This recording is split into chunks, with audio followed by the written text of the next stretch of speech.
Ladies and gentlemen, welcome back to HMP. I hope you got your volume turned up because this week we're talking the new series Echo on Disney+. I am your host, Adam Portress, and joining me today, you should see him bust a move at the skating rink. Sweet Sean Zakovacs from the internet. Unless it's a backward skate, then I'm done. No good there. And he only likes Kingpin in his Hawaiian attire. Bruce Leslie. I'm a prickly pear, and I wish my mother named me Biscuits. I knew right then and there that was Bruce's favorite character in this whole without show. a doubt. There was never a doubt. This man is named Biscuits. B, drives a broken truck. C, has some weird problems with grandma. Like, it's got Bruce Leslie written all over it. It says hi. It's the fact that they pluralized the name. That's where you really know they meant it. He's not Biscuit. He's Biscuits. He Biscuits. Native America's version, like their answer to Zach Galifianakis. Spot on, my friend. Spot on. Now, it's funny, like, because with the name Biscuits, you imagine he probably got that in some sort of biscuit-related affair. Because I had a buddy in 7th grade who, his name was Brian. His name's still Brian. It doesn't change. But his name's Brian. And one day we had these mini corn dogs at lunch. And before, just about anybody had really eaten anything off of their plate, Brian had sucked down these little mini corn dogs. And so I was like, holy cow, corn dog, you really ate those, didn't you? And to this very day, I call this man Corn Dog. I imagine this Biscuits character may be a somewhat similar story. Just eating a lot of biscuits or something and just gets that nickname and it sticks. I grew up with a guy named Soup Bean for pretty much the same reason. There you go. Before we get into that and all the other nuances of Echo, we got to say a big giant thank you to the people who support the show over at patreon.com/HMP. Those awesome people get pre-show, post-show, Dinger Zone. Let me tell you, Dinger Zone's good this week. Pre-show, pretty amazing. I don't know what a post-show is going to be like. Who knows? But honestly, the Patreon people are definitely getting their money's worth because we got a lot of good subjects and a lot of interesting things that harken back to the past. Let's just put it to you that way. Patreon.com/HMP. Support this show. Get more content at the exact same time, and we really appreciate that. And if you can't do that, for heaven's sake, at least go over to the iTunes, drop us a 5-star review, a.k.a. Humdinger. Humdinger. We'd really appreciate that, guys. It makes all the difference in the world. And if you just want to shoot us an email, man, do that at heromoviepodcast@gmail.com. We'd like to hear from some people as well. Going into Echo, before we kind of get started here and everything, it's interesting that they decided to throw this show all out in one big kit and caboodle there, huh? Yeah, but I mean, we all know why they did that. Yeah, it didn't seem like they may have had the highest votes for this show, but we'll see if all that kind of pans out here. But let me go ahead and get into the IMDb plotline for Echo, because as we all know, IMDb always 100% correct in everything they say and or do. Maya Lopez must face her past, reconnect with her Native American roots, and embrace the meaning of family and community if she ever hopes to move forward. Doesn't that make you sound like a super fun comic booky adventure right there? It's very Hallmark Channel. Yeah, Lifetime. No, Lifetime Movie Network. Yeah, Lifetime Movie you put a little, you put some Christmas in this, and you never know. I don't know. These episodes, Hawkeye. Lifetime also. Lifetime is always like lady who's got a killed guy who's coming after her. Mm-hmm. Like abused by husband, she has to stand up. Abused by father, she has to stand up. That kind of thing. It usually ends with her holding with two hands a gun in front of her that's smoking. Roll credits. And it was made in 1995, starring Nancy McKeon. Yes. Beautiful. We got episodes directed by Sidney Freeland, who directed episodes of Grey's Anatomy, Fear of the Walking Dead, Reservation Dogs, and Star Trek: Strange New Worlds. And Katarina McKenzie, who directed some episodes of Riverdale, Supernatural, and The Walking Dead. So pretty good little run for those two right there. I'll sing to the hills that everybody needs to see Strange New Worlds. That is the most fun Star Trek has been in forever. Now, is that where is that again? Is that on the some CBS? That's on the Paramount Plus. Oh, okie dokie. Have either of you checked out Reservation Dogs? I've heard really high praise, but I've never watched it. I didn't, and the reason why I didn't was because of Scalped, the Jason Aaron book from and I don't want to be tainted. Like, I'm sure the show is great. I'm certain the show is great because everyone who sees it is like, this show is great. Everybody needs to watch it. But because I loved Scalped so much and it has such a great ending and and I just love the characters on that, I don't want to mess with Scalped. So I've never seen Reservation Dogs. That's an interesting take. I wouldn't have thought about that. Well, let me get everybody settled in here and everyone on this Daredevil sequel / prequel, because technically I guess it's probably both of those things in a way, because this sucker's got everything.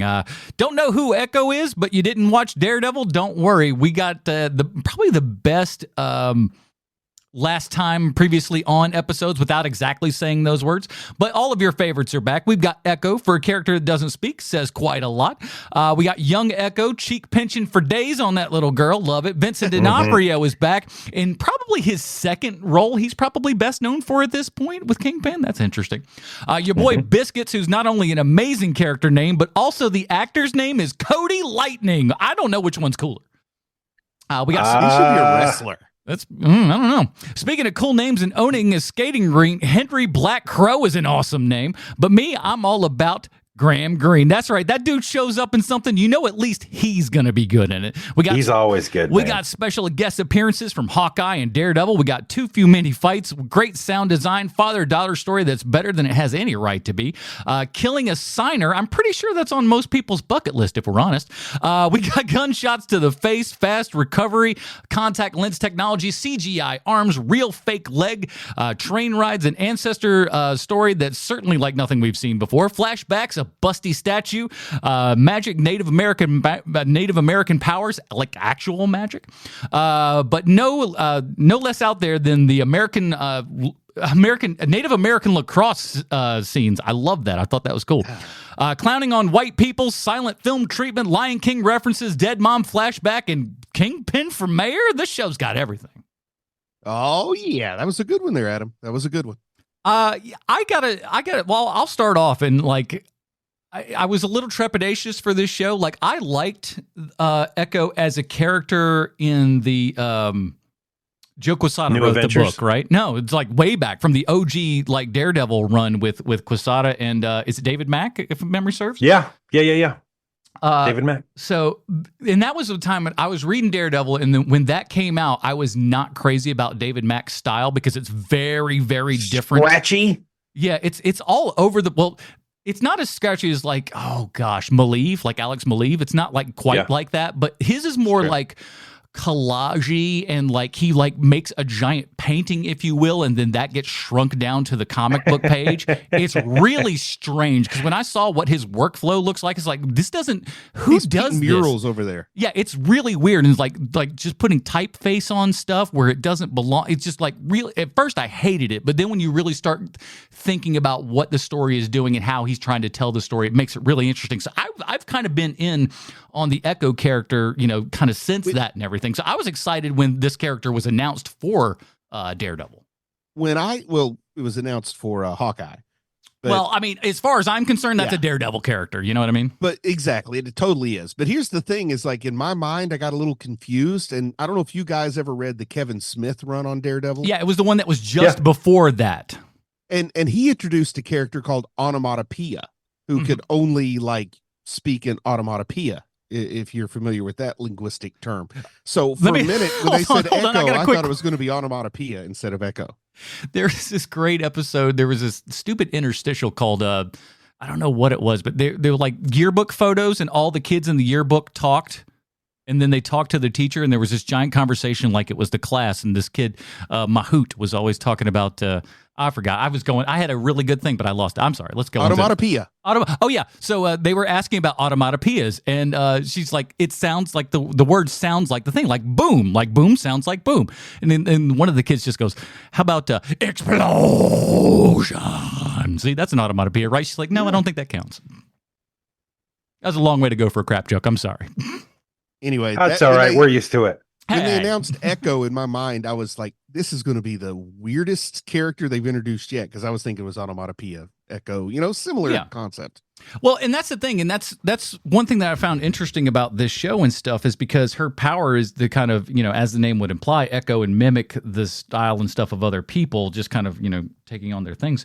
But we don't really do that here because I think I saw a video too close to Taskmaster. Yeah, that said it was a little too close to what we've seen with Taskmaster and everything. So I guess that's fine. I don't know how I feel about her powers per se. Well, the biggest complaint I've seen online is nobody can exactly tell you what her powers are. They're very vague. Yeah, it's very just like with the power of the ancestors, I can fill in the blank. Yeah. Like somebody joked, her main power is she can alter the temperature in any room plus or minus 3 degrees Fahrenheit. Ooh, watch out now. Somebody's feeling a little bit sweaty and he doesn't know what to do with himself. Touch the thermostat. I have the same problem with this show that I have with I have two big problems with the show. One is that it has the Power Rangers movie problem. You know, that terrible Power Rangers movie from a few years ago where they said they were going to make the one like I 10 pretended like I liked for a little bit. I like that movie. I don't give a sweet hoot. That movie is fine until you start introducing the Power Rangers part to it. And then it starts getting really, really well, the poor. Rita Repulsa stuff's really the part where you're just like, why they put this hot woman in all this crap makeup and garb that like I don't want to look at her like that. Don't think you're ruining it. I always had a thing for the original Rita Repulsa. That lady's great. And so, you know, with this show, I like the show as the show, but once they start introducing her power set to this is where it lost me. It's like, you know, this is a fun story if she's just a badass. You know, you don't need to give her. I mean, Hawkeye doesn't have special powers. Who cares? You know, he's just real good with that arrow. I'm with you. Like, I really like the idea that this is just a young woman who overcame the barriers, overcame the obstacles, and now she's tough as nails. And I didn't need the Echo power at all from the comics because, like we said before, it's too close to Taskmaster. And when they went ahead and made Taskmaster a female in the movie, the Black Widow movie, that really takes it away from doing it with Echo. But she didn't need any powers. It's not like she's, you know, Daredevil's blind. He's got to have an explanation. But a deaf person, you could say that's why she's so good at watching every move and countering it and everything. You know, and I just liked it where it was. And then the idea that they totally introduced a person with a prosthetic leg just because the actor was so great. Like, this isn't from the comics. It's like they found this person, they're like, we got to use her, so we're going to just retcon the character. I loved it all. But to introduce the like pride in her ancestors and drawing strength from the memories of her ancestors, I could buy into that.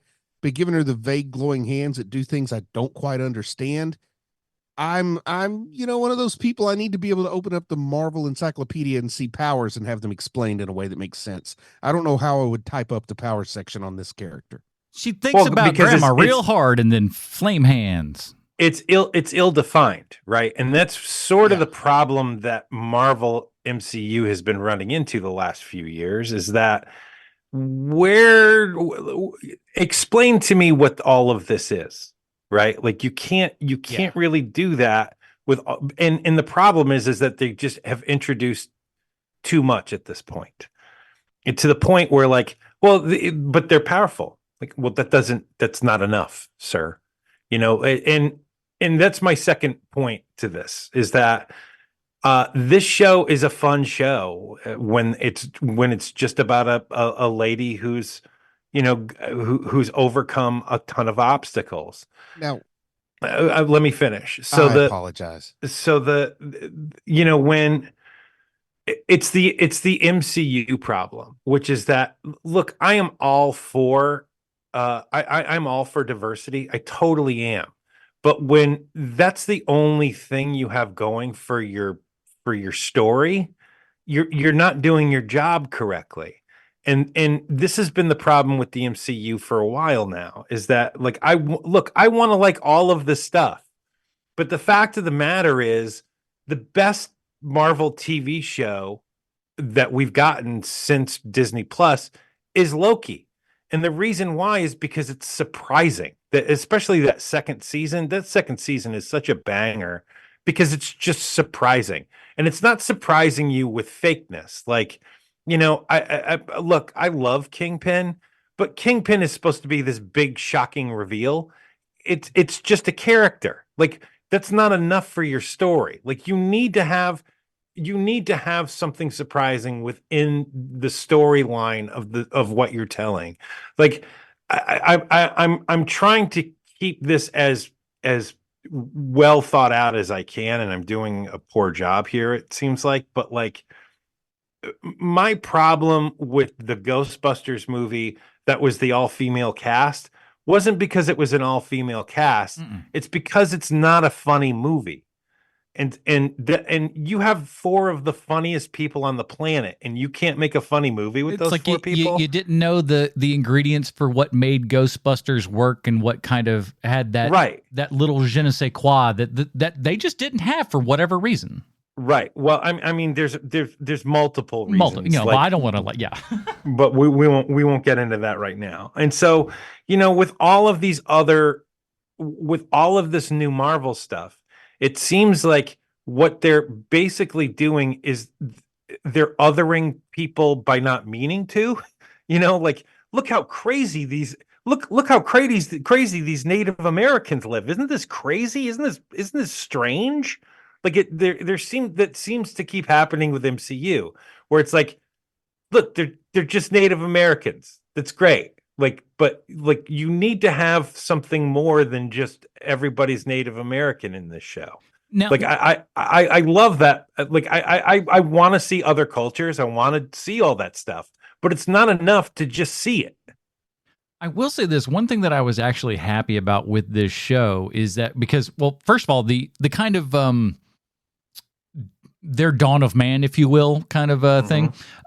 Interesting, very cool. Very awesome. I am also very happy that we didn't get, or at least, and God knows they'll probably try to flesh this out at some point, but we didn't really get an explanation. Thank God we didn't hear anything about them being like aliens or something. Can't they just be people? I'm kind of going the other direction. I mean, they explain the Norse gods with Thor as being these beings from another planet or another realm, whatever you want to call it, that inspired the legends. I think that one of the problems they have with some of the shows, like when I look at the Disney Plus shows, my favorites were, as we already mentioned, the Loki show and WandaVision, and those are the ones that were the most fantastic. And they're going out and trying different things. You're right. But when they try to be grounded, they can't commit. They can't decide, are we going to be street level like Netflix, or are we going to be more like the MCU with aliens and superpowers?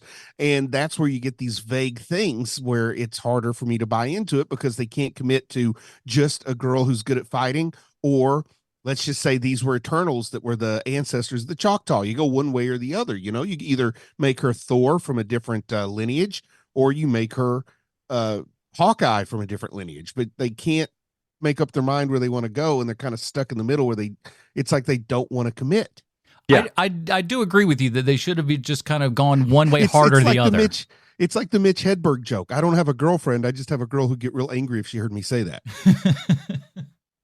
Yeah, it's overall though, it was better than I expected it to be, especially when they tell you, hey, we're dropping all the episodes at the exact same time. That does not feel like they have a whole lot of hope in it and stuff. But for me, at least, more or less, it was more a positive than negative experience overall. Yeah, I agree. My favorite part, I don't know if this is a positive or negative, but I will say my favorite part was probably the recap in episode 1. I was loving it because there was so much action.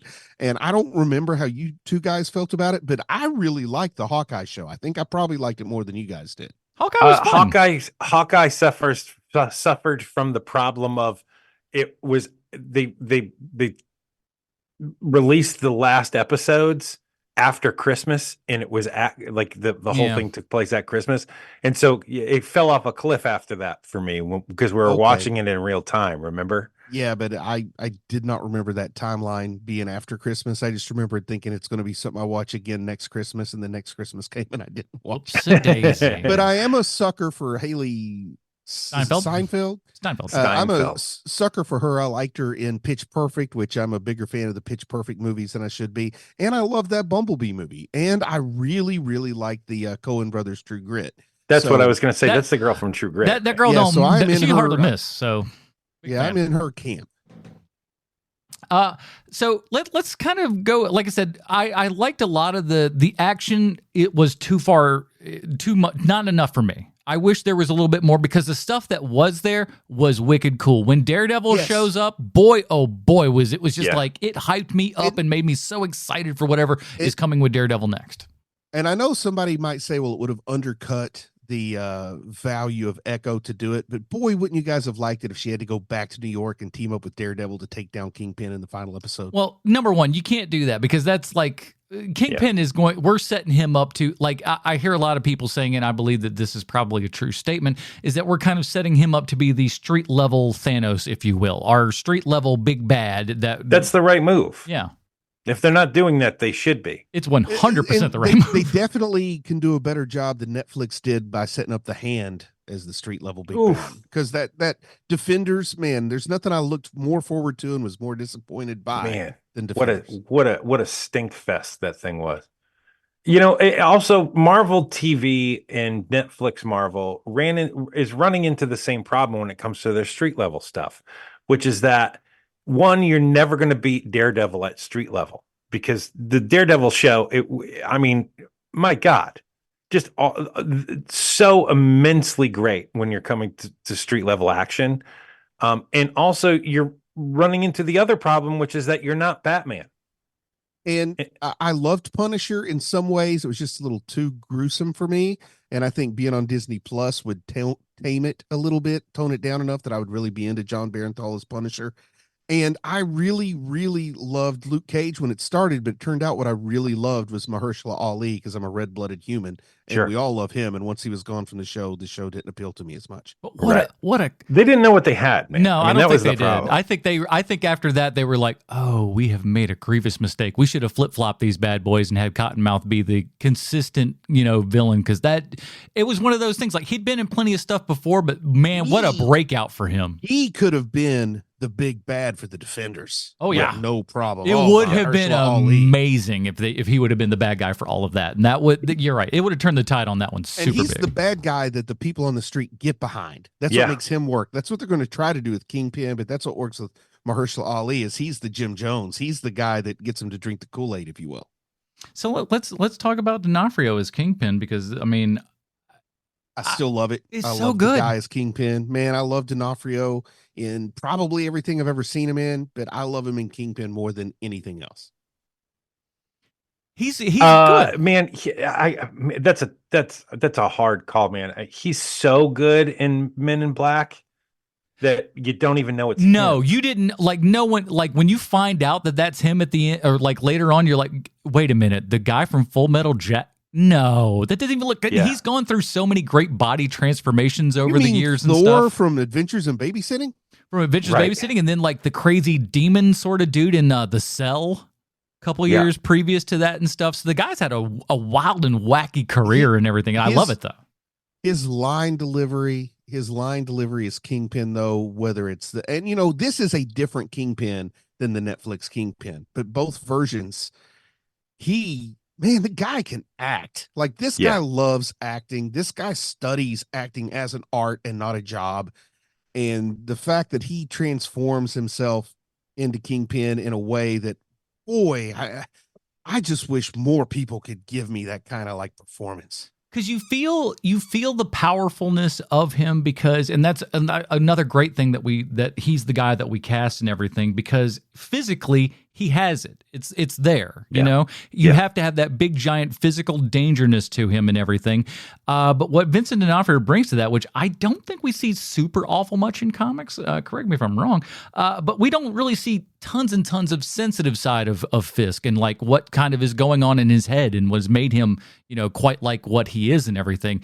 And I love that we've kind of, explored that over the Daredevil seasons and stuff. And while I think ultimately I saw a quote, I'll pull it up here on my phone, but where Vincent D'Onofrio himself was talking about how they initially, let me read this here.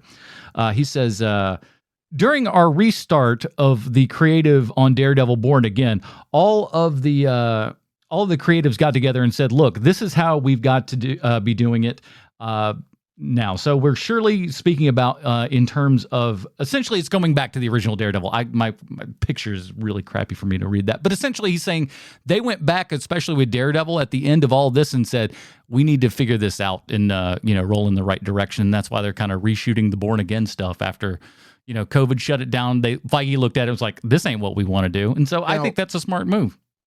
A big part of Kingpin's story has always been Vanessa. Mm-hmm. Do they reintroduce Vanessa? Do we do a new Vanessa? Do we try to carry on the Vanessa legacy from Netflix? What do you think they do there? I don't even know that we know specifically or not if Vanessa is dead yet. I don't know. Am I wrong about that? I don't think that we know that for sure she's dead. I'm not going to go back and rewatch. I wouldn't mind rewatching. I'm going to be honest with you. Those Daredevils were just so darn good. Where do you rewatch it at? Hulu? You know what's funny? And I think it's on Disney Plus. Yeah, I think it's on Disney Plus now. But the funny thing is, and I wish I would have done it now because I'm sure that you can't find it now. But I know that you can buy at least the first 2 seasons on Blu-ray. Believe it or not.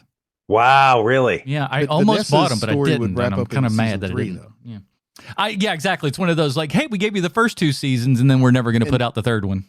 And I know from the comics, you start to think of Vanessa as like this innocent who has no idea who she married, and then next thing you know, she becomes Kingpin when he's away for a while. And I really want to see that turn. And I don't know if the actor that was cast as Vanessa for Netflix could do that. I really like her. I thought she was a really great presence in that show and a good kind of I don't know if foil is the right word for him, but you know, the person opposite him and everything. I thought she was really great. Now I wouldn't mind seeing more of her, to be honest.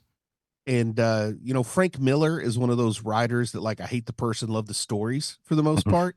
And up to a point. Up to a point. But I'm just saying some of the greatest comic book stories ever written were written by Frank Miller, like it or not, hate it.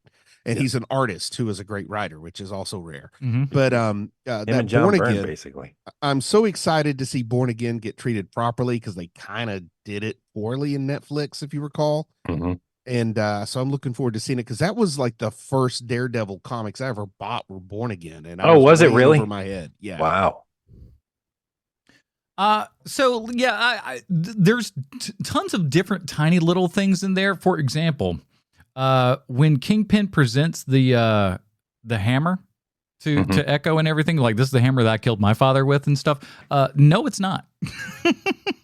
No, it is not. That's it was a claw hammer in the first one. This is a ball peen. No, sir. Those are different hammers. That's also totally that's totally a Kingpin thing. Is just stop at a hardware store on the way to her house, buy a hammer, and tell her that story. No, I wouldn't imagine not. But it is funny because I'm just like, I remember that show, and that was not that. And because exactly when you think about it, because that was the hammer that he was nailing up all of the little signs and stuff within the neighborhood and whatnot. So when you're doing that stuff, you're going to want the claw on the back to get nails out of stuff if you do it wrong or whatever. You don't want a ball peen. It doesn't make sense. But the ball peen is an awesome, gruesome murder weapon for film. Oh, it looks great. It's a perfect little indention in the head. Yeah, but you turn that claw backwards, though, that does some damage. Just as we say at work, if you're gonna hit me in the head with a hammer, be a buddy, use the claw side and just get it done with. I love all of the like little attention and stuff to this show. From the skating rink is fantastic. I love I want to go to that skating rink so bad. It does look like straight out of the 80s. Like roller rink. Like, I mean, obviously sans all the, the Native American fair and whatnot, that looks, somewhat like the roller skating rink that I went to growing up and everything. Do any of us know where they shot this? I think it was all Georgia. If it is 99% of it is in Atlanta. Because when that show finishes, they go, boom, there's that's your a peach. fake question because of course I knew. They did at the end of the series have a thank you to the Choctaw folks, and the Choctaw folks are in Oklahoma, so I imagine they had to have been there for something. Well, let's talk about that because that's an interesting thing because the character change so Echo in the comics and everything was Cheyenne, if memory serves, and so we're going over to Choctaw here. So it's interesting that we changed that, but it's very cool that you just take stuff from that culture and everything and mold it into, what we see here and everything. And for me, it worked. Yeah. I think that when it comes to, look, no one knows more about, when it comes to, Native American culture than a suburban white guy from a suburban Connecticut. Yes. I mean, who's going to know more? But, it sure felt authentic to me what we were watching, because whenever there's something that seems strange meaning strange as in like, wow, that's out of left field, like something like that feels authentic to me. And there was I had a few of those moments watching the show. It felt good, like, oh, hey, they actually are doing the work instead of the way that they wrote what's happening with 5 old Jewish guys. And I don't know really anything much about the Cheyenne Nation, but I do know that like there still are a fair amount of Choctaw folks around that are acting and working, because like what's the actor from that Legion show that was also in Prey? Oh yeah, Amber Midthunder or something like that. Yeah. Mm-hmm. Um, Amber Midthunder. Yeah, I think that she's Choctaw. I think that the language they used in Prey is Choctaw, because we still have a handle on that. So I think some of it is just, you know, we were pretty good at killing off entire tribes of folks back in the availability days, is a little better on the Choctaw side, I guess. Yes, that might have something to do with it. And then also our total misunderstanding of what tribes were too might play into it. Like there may have not actually been a Cheyenne tribe, so they're trying to correct that. Speaking of interesting things, you guys know I have been champing at the bit trying to get you guys to watch Fargo season 5, and the actor who plays Echo's dad on the show, I first saw him, and I think it's season 2 of Fargo, might be season 3, and he is such a badass on that show that now anytime I see him in something, I'm like, oh boy, that guy's gonna be up to no good somewhere, because he has that look about him. You can't help it. He has a menacing quality to him. As someone who has a menacing quality, I know it when I see it, and that guy has it. And it's like, and I was really surprised with his performance in this show, because I didn't expect him to be so sweet-natured, because he does not play sweet-natured characters. He usually plays tough as nails, stay out of this guy's way. And so to see him in this and to see the performance he pulled off, good on you, buddy. I'm going to be watching more of your work later. I will admit, in my house, we missed the days when we used to cast Filipinos as Native Americans, but I guess we're not going back to that anytime soon. No, not as much. A little tougher to do that these days. But, you know, as soon as you think that nobody's going to do that, boy, you turn around and sure shooting you wait going on, and you're like, oh. Now, if you're doing it for comedic effect, your Tropic Thunders or something, that might be a different story. But if you're just like, let's just darken them up a little bit and throw them on screen, I don't know that we can really do too much of that anymore. Let me ask you something, Phillips. Let me ask you something. So, look, you've seen the movie Soul Man, right? We're going to do that with you, except with a Native American. Perfect. It's Mel Brooks, which we were okay with in the 70s. It was fine. Totally okay. Let's talk a little bit about a couple things. I love the sound design in this show. Obviously, with a character that cannot hear, you need to kind of represent that in particular ways. They did that perfectly, didn't they? So cool. Really, really love that. And when you can do sound design that lacks sound, that's one of the toughest things to do. Is like, how do I convey with sound silence? It sounds like it'd be easy. Just turn off all the sound. No, that's not how it works, unfortunately. You got to do a lot more work. That sort of tubular tunnel, that does such a great job of letting you know you've switched things. Yeah. Just being able, and then like, you know, kind of like the only thing that you're hearing is your own heartbeat and everything, or the heartbeat of the person that you're choking out to kill, which I thought was really awesome. That was awesome. It's just like I feel it, and then just nothing. Beautiful. The only thing they really got wrong on the show is that my daughter, her best friend growing up was the child of 2 deaf parents. Mm-hmm. And those parents are the loudest people in the world. They are so ungodly loud, because how would they know? They don't know. You know, I can't regulate this. And so their daughter is, when she first started coming to our house, she was like, it's just so nice to be in a house where people aren't like just screaming or just like yelling and like smashing into things because they don't know how much noise they're making or don't care. What's even worse. And I remember asking her a battery of questions like, almost like Macaulay Culkin and Uncle Buck, where I was like, okay, now I'm going to ask you 35 questions. What about this? What about this? What's this situation like? I don't know. Cause like, I don't know. I do like, maybe it's so uncomfortable for some people, but like, man, sometimes when you get that person that's got like a unique perspective or something that you're not used to, you got to nail it down and be like, hey man, tell me about this stuff. Cause I don't know from nothing and I'd like to learn. Yeah. So when it comes to, if we can get back to one of the things I was talking about earlier with MCU, which is that, just because you have diversity, that isn't enough. You need to have more than that. Like good first step. Now let's make some good stuff with diversity. Mm-hmm. Because it's the part where the thing that I want most when I'm watching a show is I want to be surprised. I want surprise me with a plot line that I didn't see coming. And it's just so everything they're doing is just so by the book. Yeah, there's if someone came to you and said, "Okay, we have a series of Echo. You know who Echo is based upon the things that you've seen previously. Here, it's going to have Kingpin in it. Give us a basic idea of this." You would come up with pretty close to this, just from a basic broad stroke standpoint. And you go, okay, that's a great baseline.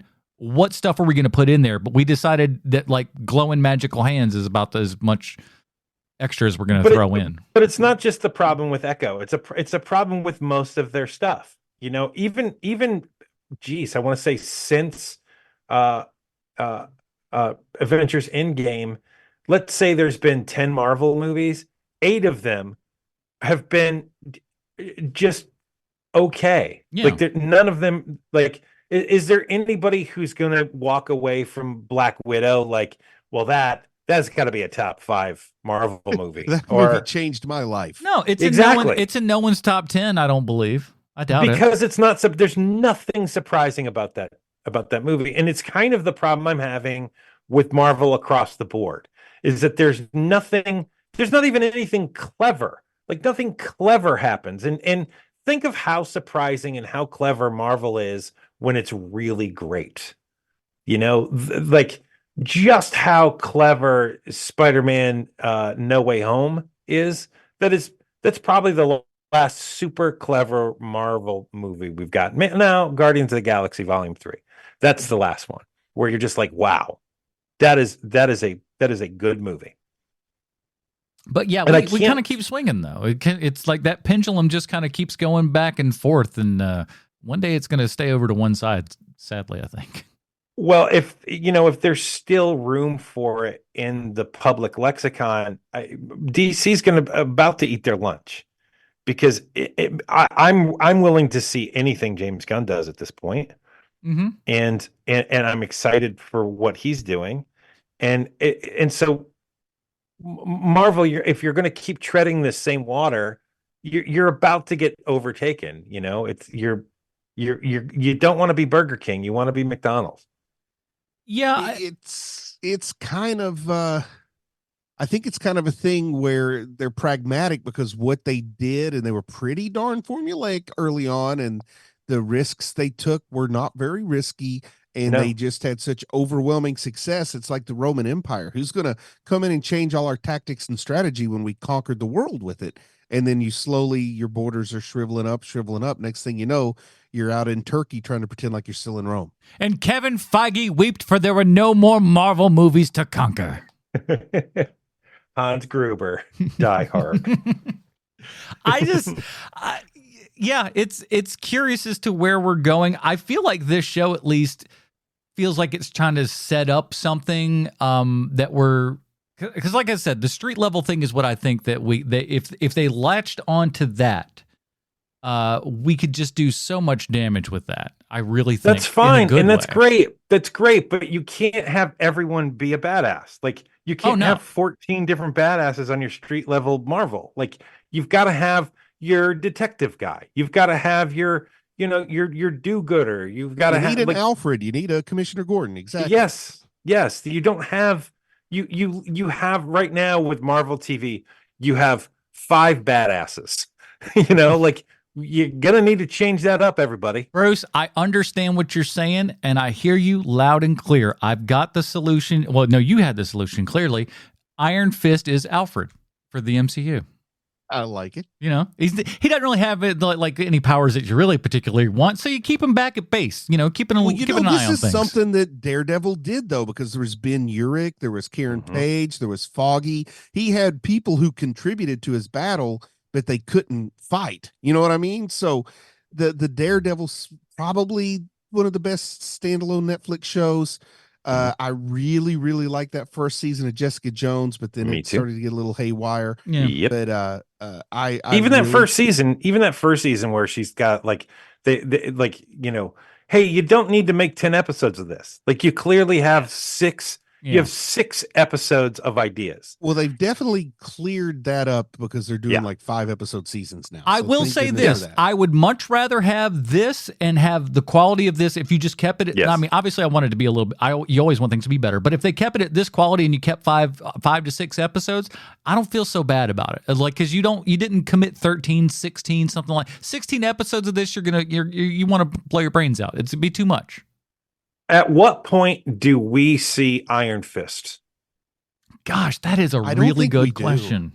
You don't think we'll ever see that again? Here's what I'll say. I don't think we see it in the next 5 years. I feel like we probably one of those bridges that was burned too thoroughly. Like a Colleen Wing like replacement. I figured that may be a thing. I think the whole idea of bringing in a white savior martial artist is not going to appeal to Disney anytime soon. No. Agreed. Yeah, and they left him in outer space, turning into the next Star-Lord when we last saw him. Would have been really dope. But yeah, I mean, I'd like to, but I don't know how all of these things end up playing together. Now, somebody has actually put out the idea, and let me throw this one by you and see what you think. At the end of the last Spider-Man movie, we see him he is back down to street level Spider-Man. He doesn't have all of his fancy Tony Stark thing. He is rolling around in a cloth uniform here. So he has decided to be, neighborhood Spider-Man again. And with the, kind of teaser at the end of this thing, did you guys see that by perchance? Mm-hmm. I didn't see the teaser. I just saw the mayor of New York thing. Exactly. Well, that's what I'm talking about. So essentially, I didn't know if there was something later on. No. So essentially, yeah, him just like setting up Kingpin as mayor of New York City, and I think putting Spider-Man in this with a couple of these characters, especially like Daredevil, please. I don't know if it's ever going to happen. The astute comic book historian knows that Kingpin was first a Spider-Man villain. Exactly, and that's why I always kind of like. I'd love to see Spider-Man in there, and especially again, great stuff here with D'Onofrio just being a giant man and Tom Holland being a tiny little man. That when he just puts that bear hug on little Tom Holland, you feel like that dude could get crushed. And Tom Holland has got a pretty big career. He's got a lot of money in the bank. He's taking a little time off from acting. This might be the Miles Morales venue. That would be wonderful. I listen. I'm not against throwing Miles in some way, shape, or form. I don't know if this is the way to do it per se, because I feel like Miles has to have his own thing. And I think. Well, the nice thing is he's entrusted with Sony, who can do no wrong with their movies. Yeah, they've been knocking out of the park all the times. Yep. But I mean, listen, it's. I don't know about you guys, but I can't wait for Madam Web. That Madam Web is looking real good. Somebody threw up pictures of they had all the girls in their little uniforms and stuff like this, and it was just like, what are we doing, guys? What is this? Is this what we? I mean, and here's the thing, not for nothing, but they look somewhat comic accurate to a degree, which part of you goes, that's good, but then another part goes, it looks like crap, dude. I gotta say, I've been reading comics for a very long time. I barely know who Madam Web is. I barely. Say that if Madam Web is half as good as Morbius, there might not be a sequel. The only thing I really know Madam Web is from the cartoon. How could it be? Okay. The cartoon where she was old and blind and in a wheelchair. I'm like, I don't want to see Dakota Fanning like that. That's the Madam Web I know. Yeah. The Madam Web I know I thought was Aunt May from another timeline or whatever. She looks like it, at least. That's for sure. But yeah, You got to eat your wheat cakes, Peter. So, listen, if this ties into that, and then all of those ladies come in and start kicking Kingpin's butt, I think we all know where they took the idea from. Us. You owe us a paycheck, Marvel, Sony, conglomerates. One other quick thing that I don't think many people probably noticed. Did you guys notice the aspect ratios changing in this thing? I don't ever notice that. It's very cool. Like they did a lot of the Choctaw lacrosse game is the best thing I call it. That was all. They go to like this, 185 IMAX kind of looking sort of thing. It's a little wider angle lens for all of those shots, or for all that scene and everything, which makes it look, really interesting and stuff. And of course, when we do the flashbacks to the way older times and everything with the silent movie treatment, I really thought that was a lot of fun.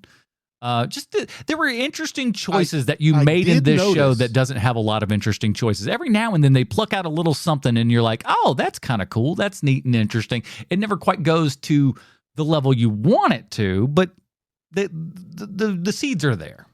I did notice when the aspect ratio changed in Ben-Hur.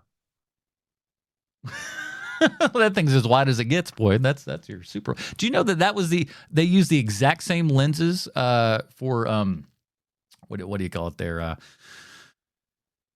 What's the Tarantino movie that's in the cold? Gosh. Oh wow, really? Horrible 8 or whatever.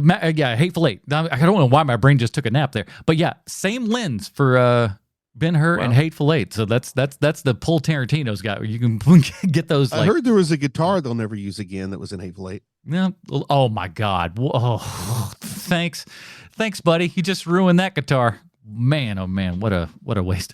Anyways, before we get to our final grade here and everything, we have to find out how this television program relates back 1-to-1 with Sylvester Stallone. Why, thank you, Adam. I have a prepared statement. Ooh. Yeah, ite, Mr. Stallone.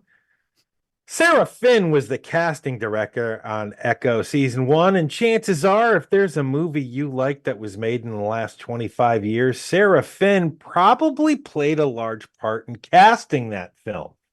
Sarah Finn has been in the trenches since 1997, when she got her start on Speed 2 Cruise Control, a movie so bad they decided to never make another Speed movie ever.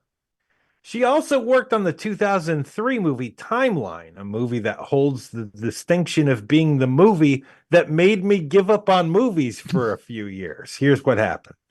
I'd gone with my girlfriend at the time to see Haunted Mansion with Eddie Murphy, and it was so bad we walked out of it to go see another movie, any other movie. That movie happened to be Timeline, a movie that stars Paul Walker, Gerard Butler, and Michael Sheen.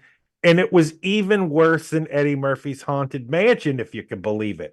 I wanted to walk out of that movie too, but there was nowhere to go. There was nowhere else to go, Mr. Stallone. And I know what you're thinking. What did you expect, Hartford Hellion? You went to see Haunted Mansion and Timeline. And to that I say, you can chug it, Mr. Stallone. You can go ahead and chug it.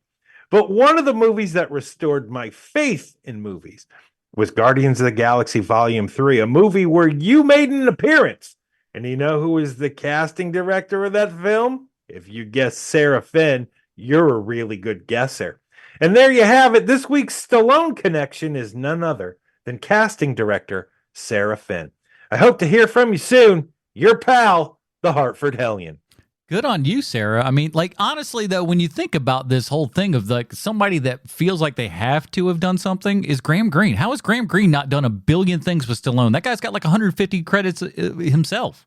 I did not see him in anything with Stallone because I wanted to use him for last week's Echo. Yeah, he's one of those guys, and I wouldn't be I'm shocked that he hasn't been in. But he's also, again, like I said, he's one of those dudes. When that dude's face shows up on the screen, you're like, I like that guy. I've seen him in a billion things. That's one of those dudes, and he kills it, man.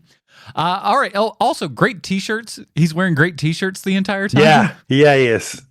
He does have good shirts. They mock those up. Those are really, really great. I love that kind of stuff. All right, let's get down to it. Here at HMP, we got our own patented Robin rating system. Bruce, where does Echo lie on the Robin rating system for you? You know, it was enjoyable enough.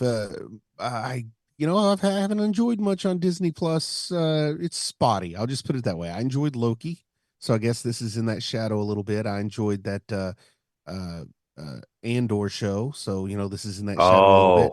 But I still give it a pretty solid Tim Drake. Being 5 episodes, I think worked in its favor. There's some stuff I would have liked to have seen done differently, but overall, I didn't not like it. You know what I mean? So I'm going to give it a Tim Drake. Yeah. All right, Sean. For me, it's a Damian Wayne. I know that I've been pooping in this TV show's mouth the whole episode, but like, I like it enough. It's the problem I have with the show is that once you start getting into, well, there's two. One, once you start getting into the superhero-ness of the character, it's not nearly as fun anymore. Like, just make her a badass. It's totally fine, like everybody. The stakes get taken away at that point because you're like, oh, her magic's going to get her out of the problem that she's in instead of her wits and brains. Yes. And the other thing is that the MCU needs to start stepping up its game. And the only way you're going to do that is by stop fracturing yourself. Meaning, okay, you have this great idea, what to do with Captain America. Okay, great. Now, all of the people that are in Captain America, Winter Soldier, they don't need their own thing. Yeah. It's totally fine to make them a side dish, not the entree. It's totally, totally fine. But we have to keep fracturing and fracturing and fracturing. And so all of your talent is getting watered more and more and more to the point where we are now, where, like, I get that there's certain people out there probably who are a fan of, like, you know what? I'm not even going to name a thing because I don't want to poop on anyone's mouth who worked on the thing. So basically, what I'm saying is, it's this show is just fine.